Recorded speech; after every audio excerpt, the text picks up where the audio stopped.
Hello everyone, welcome back to my channel Deepagtalks. Today I'm going to continue the narration of the story of Poonthaanam from where we left off in part 1. Those who haven't seen the part 1 narration, please find the link in the description box.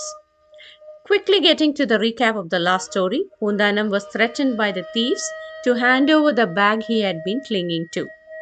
Poonthaanam said it was only the Bhagavatam book that he was holding to. The thieves were not convinced. Poonthaanam did not want to part with the Bhagavatam book. He cried aloud, saying, "Narayana, Narayana," when the robbers tried to snatch it away. Suddenly, an armed man came on the horseback. He crushed those dacoits and got back everything they had taken from Poonthaanam. Poonthaanam thanked the young man and offered his ring as a gift. The young man accepted the gift and guided Poonthaanam to the Guruvayur temple and disappeared. Poonthaanam was very pleased and thankful. After finishing up the Abhishekam of the Lord, the chief priest came out to give prasadam. He told Poonthaanam Guruvayurappan appeared in his dream the previous night and asked to give Poonthaanam the ring that the deity had on his finger and handed over the ring to Poonthaanam. Poonthaanam was astonished to find that it was the same ring he had gifted to the man who saved him from dacoits. Poonthaanam could not believe that Lord Guruvayurappan himself came down to save him. Just the way Lord came to help Poonthaanam, our prayers will also be heard and the Lord comes down to protect his faithful devotees. But it is in our hands to recognize him. Now let me tell you another story in the lifetime of Poonthaanam which tells that not only Lord Krishna but also Lord Shiva and Parvati was perplexed by his divine discourses. There is a temple in North Kerala in Kottiyur. The presiding deity in the temple is Lord Shiva. The temple is kept open only for a few days in a year. There will be no human activity in that place for the rest of the year.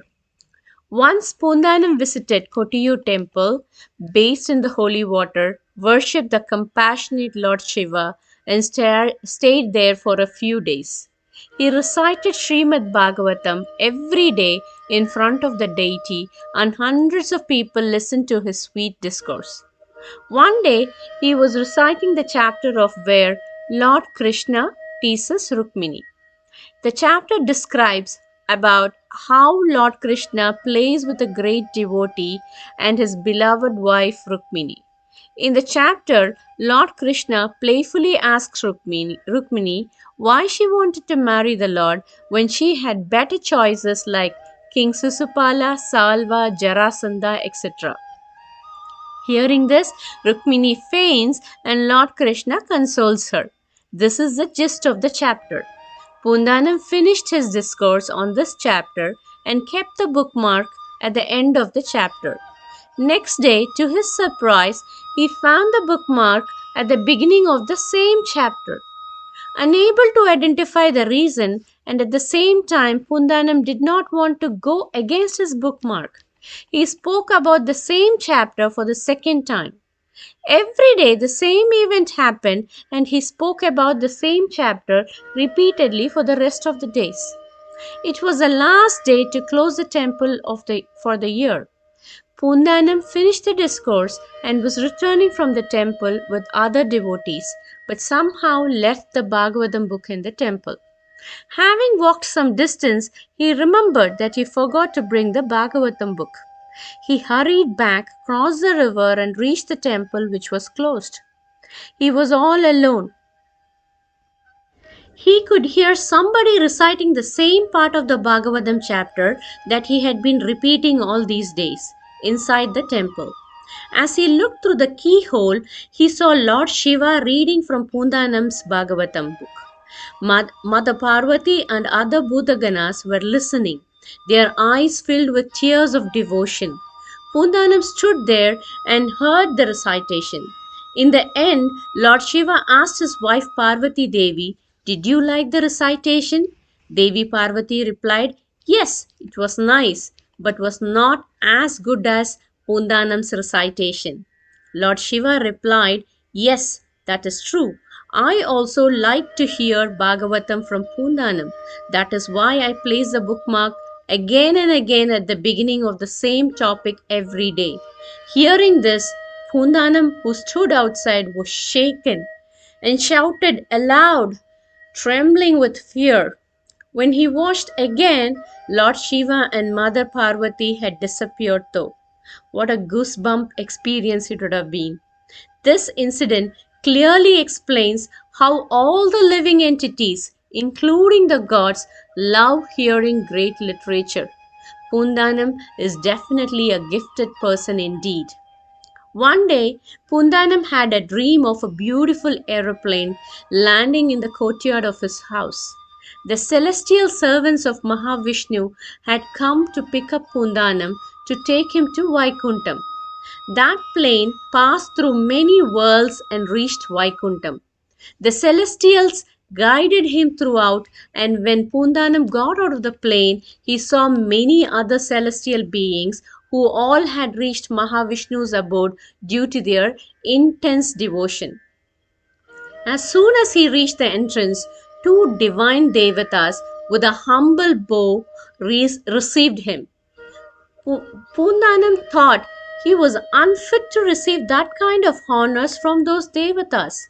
But they said they were none other than the two plantain trees in his yard in Poonthanam's house in their previous birth.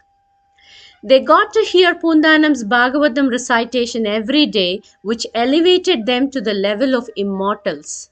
So they respected Poonthanam as their Gurudeva. By this, Poonthanam woke up from his dream with exciting memories of Vaikuntham.